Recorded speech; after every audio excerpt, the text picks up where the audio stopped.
Well, if you want to take your Bibles and open up to Revelation chapter 18. All right, let's start by looking up here on the screen. I really love, what would you fill in the blank? Really love. We live in a world full of problems. It's cursed and there's a lot of trouble around. But God sprinkles into our lives things that delight us as an act of love and kindness. It might be a short list for you, but what would be on that list for you?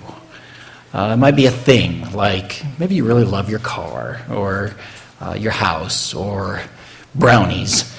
I love brownies. Maybe it's an experience, like painting, or playing the piano, or playing a video game, or watching a TV program, or hunting, or there are a lot of different things. Maybe it's a person. Maybe it's a child of yours, or a parent, or your spouse, or a best friend. What would you fill in that blank with?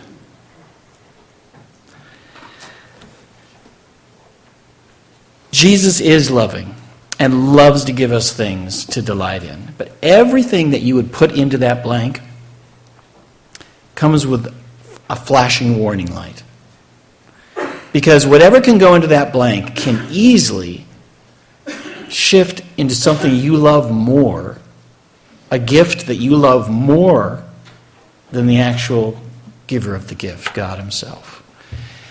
That's a danger we have to all avoid, and it's the theme of the message and the passage that we're going to be looking at today in Revelation chapter 18. How many of you were here last week for Revelation 18?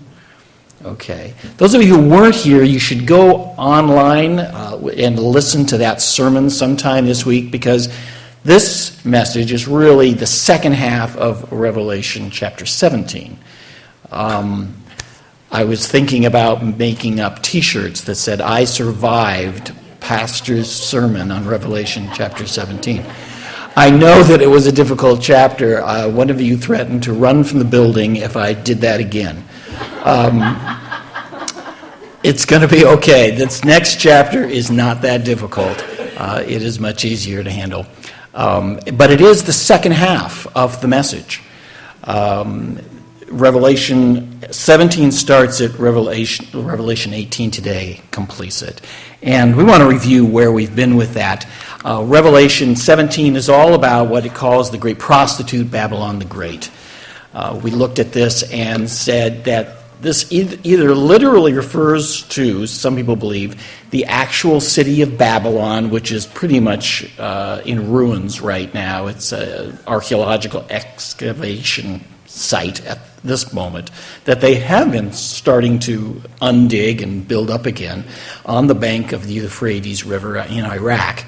Some people believe this will be the literal old city of Babylon rebuilt, or that it's a code name for another city in the world. Some think it's Rome, some think it's Jerusalem. There's lots of other ideas. But whichever one it is, this represents a great city that's going to be in the tribulation at the end of times, and it says it's going to rule over all the nations of the world. This one city ruling over all the other nations. And we have learned that just like ancient Babylon, it is full of wickedness. Full of wickedness. And like a prostitute standing on a corner, luring a husband to be unfaithful to his wife, so Babylon in the future will tempt the world to leave what belongs to God, and loving God and him being our first and highest love, and instead leave the worship of God and go toward unfaithfulness to God. How will that happen? Well, we learned also in the chapter that it will not only just be a city, but the city that is also the seat of a worldwide religion. And we looked at what type of religions it could be. This religion is going to dominate the whole world and draw people into it. We said it could possibly be one of the classic false religions that we know of in our world today. It could also be a less classic one, and maybe a movement more like environmentalism, or the LGBTQ movement, or the self-improvement movement, or whatever it might be, whatever this movement or false religion is, it's going to cause the world to desire it and move away from any type of loyalty and devotion to God and give this city and its wicked movement their devotion and love. That's what we learned last week in Revelation chapter 17. Do you remember what happened at the end of the chapter? I'll remind you. It tells us in chapter 17, verse 16, "And the 10 horns which you saw on the beast, these will hate the harlot, and make her desolate and naked, and will eat her flesh, and will burn her up with fire." Here we have the Antichrist and the 10 leaders who align with him, and they will turn on this city that's been dominating the world, turn on it and destroy it violently and suddenly. That's how the chapter ends. Now, Revelation 18 now is the conclusion of the story, the aftermath of what happens after this city is destroyed. The story is how the greatest city in the world seduced all the other nations of the world to put it in the highest place of importance in life, and how that ended in a horrible and terrible destructive end. That's Revelation 18. Why should you and I care about this? Because we live in a world where it's possible to commit this same sin that the world in the future is going to commit. And that is, it is possible for us to look at another love and love it more than our God. That is what will happen in the future with this city and the whole world, and it can happen right now to you and I today. Some good gift that God gives us to enjoy becomes more important to us than God himself. That's what we're going to see in this chapter and the lesson to learn this morning. So this morning, God's warning about loving the things of the world in Revelation chapter 18. Let's read the first 3 verses of Revelation together. Revelation chapter 18, verse 1. "After these things I saw another angel coming down from heaven, having great authority, and the earth was illumined with his glory. And he cried out with a mighty voice, saying, 'Fallen, fallen is Babylon the Great. She has become a dwelling place of demons, a prison of every unclean spirit, and a prison of every unclean and hateful bird. For all the nations have drunk of the wine of the passion of her immorality. And the kings of the earth have committed acts of immorality with her, and the merchants of the earth have become rich by the wealth of her sensuality.'" So here are the nations of the world living out their lives when they notice this great prostitute, and instead of giving God the glory and honor that he deserves, they turn to this city and give her the glory and honor that she doesn't deserve. It says all nations, all rulers, all merchants of the world. But what is the end of doing this, of going this route? It says it became a wasteland of demons, evil spirits, and hateful birds. Gone. Before its destruction, God warned his people to flee from the city. Look at verses 4 to 8. It says, "I heard another voice from heaven saying, 'Come out of her, my people, so that you will not participate in her sins and receive her plagues or calamities. For her sins have piled up as high as heaven, and God has remembered her iniquities. Pay her back, even as she has paid, and give back to her double according to her deeds. In the cup which she has mix twice as much for her. To the degree that she glorified herself and lived sensuously, to the same degree give her torment and mourning. For she says in her heart, I sit as a queen. I am not a widow, and I will never see mourning. And for this reason, in one day, her plagues will come, pestilence and mourning and famine, and she will be burned up with fire, for the Lord God who judges her is strong. All right, here's the destruction of Babylon. And how is it destroyed? It says here, by God who judges her. God has done this. Now, didn't we just read in Revelation chapter 17 that it was the Antichrist and his 10 leaders who did this? So which is right? Actually, if you go back to Revelation 17, it tells us what it's all about. Revelation 17:16 says, "They will make her," the Antichrist and his rulers, "will make her desolate and naked, and will eat her flesh and burn her up with fire, because," why? "God has put it in their hearts to execute his purpose." Earlier in the book of Revelation, we see God executing judgment upon the earth using all sorts of different types of tools. In one case, he uses wild animals to kill people on the earth, and he uses hail. In another case, he uses famine and drought in other cases. In this chapter here, who's he using? He's using the Antichrist and his 10 leaders, and he's putting it in their hearts to destroy and for God to judge this city by using them. They are the tools in God's hand to judge this wicked city, Babylon, which has led all the world to love it instead of God.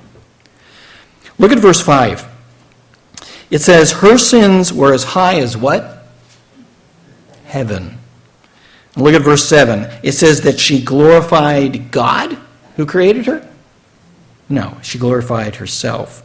That she lived responsibly in the world? No, that she lived sensuously in the world. That she sat as a humble servant before God? No, that she sat as queen, high above all mourning and trouble in the world. This was the self-glory and sensuality and pride of this city above all the nations of the earth. But God's justice came down upon her quickly and suddenly and brought death, mourning, hunger, and fire. Whoom. Upon this great, great, great city, paying her back double for all that she had done in her wickedness that rose to the heights of heaven, until all that was left is a wasteland of demons and evil spirits and hateful birds. Notice in verse 8 how quickly this happens. What does verse 8 say? How quickly does this destruction happen? In one day. In the verses that we're going to read in a few moments, 3 times it's going to say that it actually took place in 1 hour. Now that could literally mean it took place in 60 minutes, or it could be more symbolic for just a short time. Whether it's symbolic or literal, it means that in a very quick time, under a day probably, if not actually an hour, you're going to have this mega city ruling over all the earth, wealth and riches everywhere, power and luxury everywhere. And in one day, boom, it's going to become a wasteland. How does that happen? How in the world would we take a city like New York City and make it a wasteland in one day, if not in 1 hour? Many think this is very reasonable to conclude it's a nuclear missile attack. Wouldn't it? It says that they're going to burn it with fire and that they will eat her flesh. It says that later on the smoke of her destruction will be seen from far away. I think a very real explanation for this happening to such a huge city in such a quick amount of time would have been unknown in John's day, but something that we can understand if it was a nuclear attack by the Antichrist and his 10 leaders. Next, we read about the 4 reactions. The rest of the chapter is 4 reactions to this terrible destruction that takes place. Look at verse 9. It says, when the kings of the earth who committed adultery with her and shared her luxury see the smoke of her burning, they will weep and mourn over her. Terrified at her torment, they will stand far off and cry, woe, woe, O great city, O Babylon, city of power. In 1 hour, your doom has come. So the first reaction we see from the world here is from the kings of the earth. That would be the world leaders. And what is it? It says weeping and mourning. Why? Because of the great loss of life? No, because they are no longer going to be able to share in the luxury and power of the city. They're looking at their loss. Wow, we don't get to share in that anymore because the city's gone. How quickly, again, does this happen? Verse 10, what does it say? In 1 hour. And what are they looking at? It says, we're looking at the smoke of her burning. And how close are they standing to the city? It says afar off. When disasters happen in cities now, there's a terrible earthquake in Turkey. The other nations of the world rush in there to try to help the victims. Tsunamis, earthquakes, hurricanes, rush right in there and help the victims. It's not what you see here. You see the world standing at a distance watching this, and people aren't rushing in to help anybody. What are they afraid of? Nuclear fallout? I think it makes sense. Then we read about the second reaction. That's from the leaders of the world. Verse 11, it says, and the merchants of the earth weep and mourn over her, because no one buys their cargoes anymore, cargoes of gold and silver, and precious stones and pearls, and fine linen and purple and silk and scarlet, and every kind of citron wood, and every article of ivory, and every article made from very costly wood, and bronze, and iron, and marble, and cinnamon, and spice, and incense, and perfume, and frankincense, and wine, and olive oil, and fine flour, and wheat, and cattle, and sheep, and cargoes of horses, and chariots, and slaves, and human lives. The fruit you longed for has gone from you, and all things that were luxurious and splendid have passed away from you, and men will no longer find them. The merchants of these things who became rich from her will stand at a distance because of the fear of her torment, weeping and mourning, saying, woe, woe, the great city! Who was clothed in fine linen and purple and scarlet and adorned with gold and precious stones and pearls, for in 1 hour such wealth has been laid waste. So stop there. Ooh. See how wealthy and rich this nation was. As I read this, we know that this was the attraction that brought the nations of the world to be unfaithful to God and give their love and devotion to her. Sounds to me less and less like a world religion, the classic world religion, and more like just good old materialistic greed for wealth and riches. Isn't that what that sounds like here? That Babylon dangled before the world the self-gratification of materialism. It said, you can have this, join me. And the world just rushed to join Babylon. Forget God being important. You are the one that's important. And they betray God and run after this as a substitute lover. That's what it sounds like to me. This gives us a second reaction to its destruction, and it's from the businessmen, the merchants of the world who are doing all the selling in the city. And it lists a whole bunch of items. And again, they're weeping and they're mourning, but over the great loss of life that took place in the city, no, they're weeping by the fact the loss of profit that they're going to make from all the goods that they'll no longer be able to sell there. And it gives a long list of goods here. Look at verse 12. It says gold and silver. What's that? That's money, loss of money. It says precious stones and pearls. What is that? That's jewelry. Then it says fine linen, purple, and scarlet. That's clothing. Then citron wood, ivory, costly wood, bronze, iron, marble. Those are all building materials that they would use for buildings and homes and things. It says cinnamon and spice. You kind of take that for granted. You open your drawer and grab a bottle of cinnamon. Man, that was a big deal in those days. Spices, those were luxuries. Those were delicacies in those days. And it says incense, perfume, frankincense. That would just be things for pleasure, to make life more pleasant. Wine, olive oil, fine flour, wheat, cattle, sheep. That's all food and drink. Horses and chariots. Those are means of transportation. And then it ends with slaves and human lives. These were people who were put into the service of others to make their lives easier and serve them.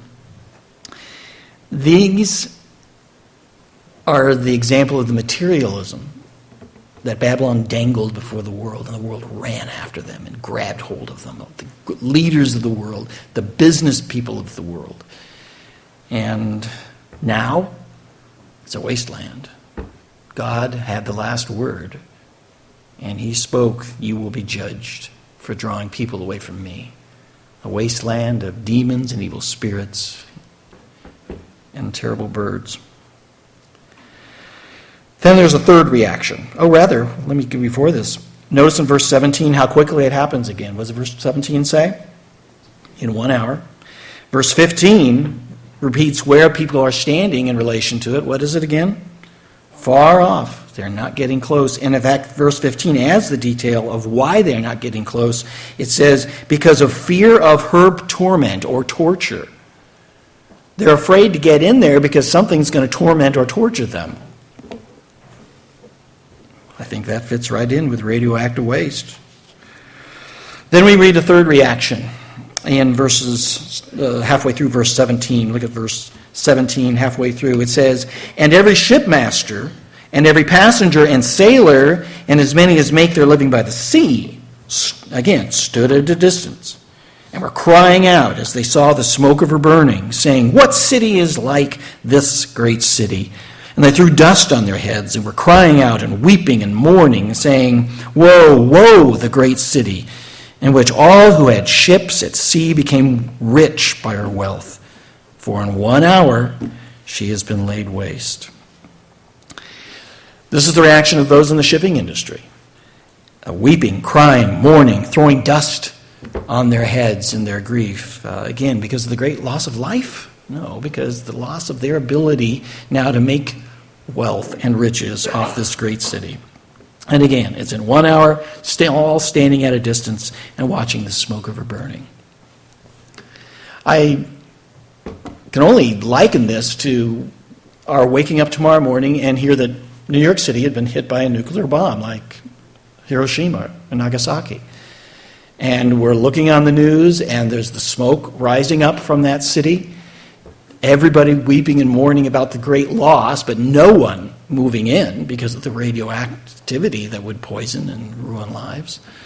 The great cloud going up in the sky filled with radioactivity. That's what seems to be happening to this city of the future in the book of Revelation. Those are three reactions. There's one last reaction, and it's quite different than the rest. Look at verse 20. Verse 20 says, "Rejoice over her, O heavens, and you saints and apostles and prophets, because God has pronounced judgment for you against her." Very different reaction from heaven, and that is rejoicing. Remember in Revelation chapter 6, we have the martyrs standing before God's throne, and they're saying, "How long, O Lord, will you not avenge us of the people who murdered us down here on earth? Here we are in heaven, we were faithful to you, but they took our lives." And God says to them, "Be patient. It's not the right time." Remember, God says, "Vengeance is mine. I will repay," says the Lord. God says we never have the right. These martyrs didn't have the right to be able to go and hurt the people who hurt them. You and I do not have the right to pay back people who have hurt us. God says, "Vengeance is mine. I'll do it." And they're simply asking, "Okay, then please do it." He's saying it's going to happen. Here it happens. This is when it happens. It says here, in answer to their prayers, it says, "God has punished them for your sakes." That's why he did this to the city. And let that comfort you. If someone has wronged you, hurt you, and seemingly got away with it, and they're just living their life oblivious to your pain and hurt and loss, don't care. They didn't get away with it. God does take vengeance for his people upon those who hurt them. This is a future example of what will happen, and God will have the last word. They don't have the last word. God will have the last word.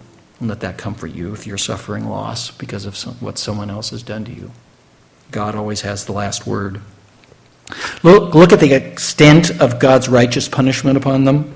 Verse 22, "And the sound of harpists and musicians and flute players and trumpeters will not be heard in you any longer. And no craftsman or any craft will be found in you any longer.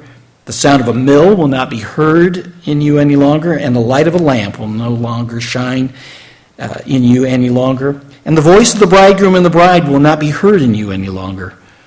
For your merchants were the great men of the earth, and because all the nations were deceived by your sorcery. And in her was found the blood of prophets and of saints and of all who have been slain on the earth. So neither music, art, food, light, or the joy of weddings is ever going to take place in this city. It's going to be a wasteland forever and ever. Those are the things that drew people to the city. Let's worship this, basically, worship this city.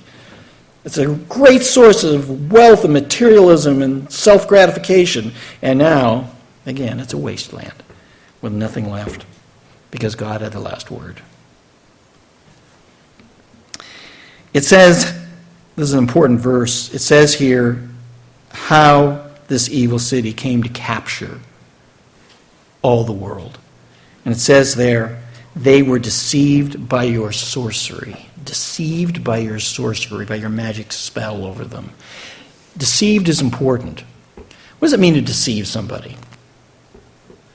Well, suppose I have a junker of a car, but I deceive you, and it's a really great car. I mean, it might look bad, but it's a great car. And I deceive you and get you to give me a bunch of money for it. What have I done? I've lied to you about what's true and profited from that lie. How is Babylon going to get all the world to basically betray God and love it as its highest love in life? By deceiving it with a lie. What lie is that? Probably what we've been reading here is the lie that, look, self-gratification will give you the best possible life. Something like that. Self-gratification. Come to us, look at all the wealth and riches and wonderful things we have. Look at all these things. You come to us, these will be yours, and that will give you the best possible life. And the world said, yeah, and ran after it. And where did it end? Remember, it was a lie. And taking this road does not lead to the best possible life. It leads to a wasteland of demons, evil spirits, and evil birds. That's where that road leads. And that really is the lesson of this chapter. Taking the route of materialism, self-gratification, and materialism will end in destruction.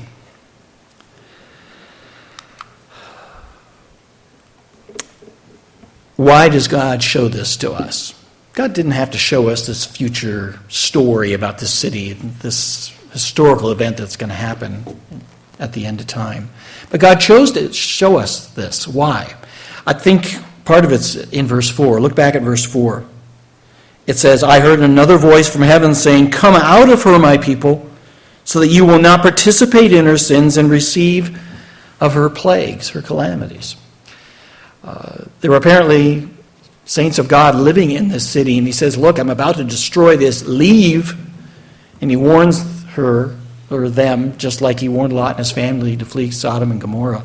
But he doesn't just tell them to flee. Notice that he says, also don't participate in her sins. All those treasures and wonders and riches and luxuries, he knew that they could be tempted to join as well and leave allegiance to God and have them delight their eyes. And he says, don't do that. Don't participate. Flee. And that isn't just a warning for their age to come. That's a warning for every age of Christians. That's a warning for us too. God warns us in the same way in 1 John 2:15, the well-known verse. Do not love or cherish the world or the things that are in the world. If anyone loves the world, love for the Father is not in him. Let me ask you, do you believe that you could be seduced into loving something more than you love God? Do you believe that you could be seduced into loving something else more than you love God? You might say, well, of course not. I love God. I would never love other things more than God. God disagrees. Otherwise, he wouldn't give us this warning. He knows his people can love other things in this world more than they love him, and he says, don't do it. This place I've put you to live is also a very dangerous place to live because it can pull you away from God. And that's why God gives us this warning. One of Paul's closest workers as he was going through Asia planting churches was a man named Demas. We see him referred to several times in Colossians at the end. It says, Luke, the beloved physician, sends you his greetings, and also Demas. Do you imagine being shoulder to shoulder working with Paul, planting churches and ministering and helping people, maybe teaching and preaching alongside him? What an honor that would be. And then you're put in the Bible to forever be up there as one who worked with Paul. It's like the greeting in the end of Philemon is the same way. It says, greetings as to Mark and Aristarchus and Demas and Luke, my fellow workers. This is a great honor to be called one of Paul's fellow workers. And we see it did not end well. Paul says in writing 2 Timothy 4:10, Demas, having loved this present world, has deserted me and gone to Thessalonica. Demas filled in the blank of, I really, really love to blank. Whatever he filled that in with, he felt that he could get it and find it and make his life better by seeking it in Thessalonica. Whatever he loved in the world, he went after that and abandoned God's work, and maybe even God himself. Do you believe that you could be seduced into loving something more than you love God? God says you can. This man did. And I'm warning you, through Demas' example and through this future example of this city, don't let it happen to you. That's what God is saying. I know a man whose whole life was into this one particular rock band. This is going way back to my high school years. He just had every album that they did, went to every concert he could get to, constantly listening to this music, constantly talking about the group. And then one day he became convicted and heard of Jesus Christ and laid down, turned aside from that, put it away, got rid of it, and became a Christian, joined Jesus Christ. And I had many, many hours of fellowship and ministry with him. It was really a special relationship. About 4 or 5 years after his conversion, he was in his garage and he came across the boxes of old albums of this rock group that he hadn't thrown away. He had merely packed them away. And he opened them up and he started listening to them, and like a drug, they overcame him. And he started listening to them, and he walked away from God. And today, my knowledge of his life is that he has nothing to do with God. This thing seduced him, and he loved it more than he loved God. And we must not think, well, that's really sad. That would never happen to me. Do you think Demas, working shoulder to shoulder with Paul in the city of Philippi, felt that he would ever have something overcome him and love it more than God? I'm sure he didn't, but it did. It happened to him. And you and I have to be careful that it doesn't happen to us. God blesses us with good things to love. But as I said, those blessings come with flashing warning lights to not love them more than God, to love the gift more than the gift giver. But how do you know if you've gone too far? That whatever fills in that blank in your life, how do you know if you love that more than you love God? It's important. One way to know is by listening to the Holy Spirit. God is not going to leave you feeling comfortable but uncomfortable with whatever this thing is. He doesn't want you to love it more than God, so he's going to fill you with unease and doubts and wondering, am I doing too much of this? Am I spending too much money on this? Spending too much time thinking about this? Listen to God, because he will warn you about that. Also, there are probably other people in your life that have noticed if you are spending inappropriate amount of time and attention on a thing that you love. We've all seen people who fall in love with another person and then just immediately become, goofy, and they stop thinking clearly and like they're walking on air because they're so much in love. That can happen when we love anything too much. We just stop thinking clearly about it and become obsessed with it and dream about it and think about it. That can happen to any one of us. And what we need is someone who can see things clearly to come alongside us and say, hey, you're headed down a bad road here. You and I should be asking Christians who are close to us, do you see if I'm getting off track here? Maybe there's a little bit of doubt in your mind sent by the Holy Spirit. Ask a Christian who's close to you to say, do you see this as something I should be concerned about? Very often we don't see it. Maybe you are the other Christian in someone's life, in your family or friends, a Christian who is, in your mind, too obsessed with something that maybe in itself isn't bad at all, but they've become way over concerned about it than they should, rivaling the attention that they should be giving to God. Don't be silent. God may have pointed this out to you so that you can go to them, not to condemn them, but to express your concern and your love for them. That I'm concerned that you've been overcome by this. Do you really think that you're giving the right amount of attention to this? Are you giving more attention to God than you are to this thing, because He's the one that we need to love and honor the most? Either way, we need to listen. We need to listen to God's Spirit. We need to listen to other Christians, because it's far too easy to get drawn up into something that we love and become intoxicated by it. Has God been speaking to you about something in your life that maybe is getting out of hand? It's not evil, but maybe it's inappropriate. Or has God been speaking to you about another person, and you need to go in love and concern, speak to them about it, not to condemn them, but to help them, put your arm around their shoulder and help them get back on the path of what's right. If God's speaking to you in either one of those ways, listen and respond the right way. If God has been speaking to you about something in your life, what do you do? What should you do? Well, before a person gets married, they're free to fall in love with whoever God would lead them to, right? But once you get married, boom, that has to stop. That has to end. And if you feel yourself being attracted to fall in love with someone else, you kill it on the spot without mercy, right? That's the only way you can make your marriage work.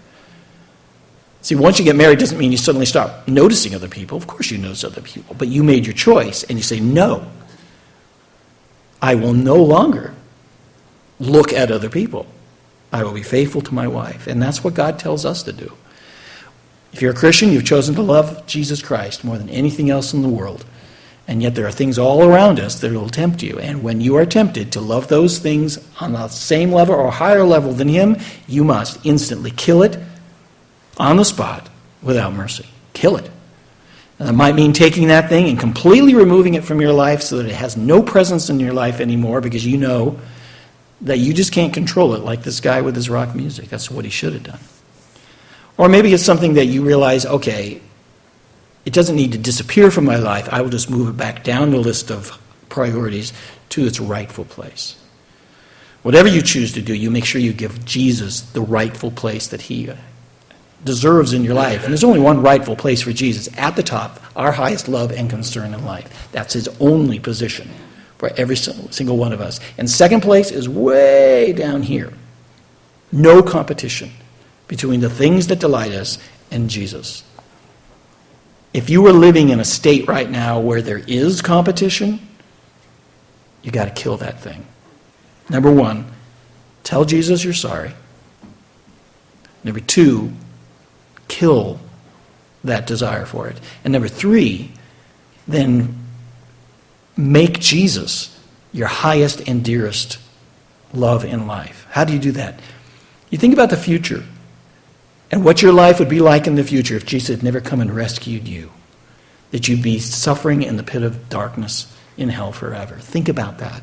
Think about your past and how many times Jesus has rescued you from trouble and sickness and problems. Think about your present and how he's providing for you and giving you good things and helping you through and giving you strength to move forward, causing all things to work together for good. And let the thoughts of the past and the present and the future fill your heart with love for him, to fan into flame your desire for him. Take time, pull yourself away from that thing you're loving too much, and just spend time thinking about God, spending time in his word, spending time in prayer, and loving him, and making sure he is your highest and dearest love in life. It doesn't just happen. We have to work to make it happen. But make sure you're working to make that happen. So in conclusion, God gives us things to fill in that blank because he loves us. And if God has given you a good gift to fill in that blank with, number one, rejoice. Number two, beware. Beware that it doesn't become something that you love more than God, to love the gift more than the gift giver. That's the lesson we take away from Revelation 18. Let me put that for your insert. The Revelation 18 lesson that we learn is we must guard against loving other things more than God. That's in your insert. We must guard against loving other things more than God.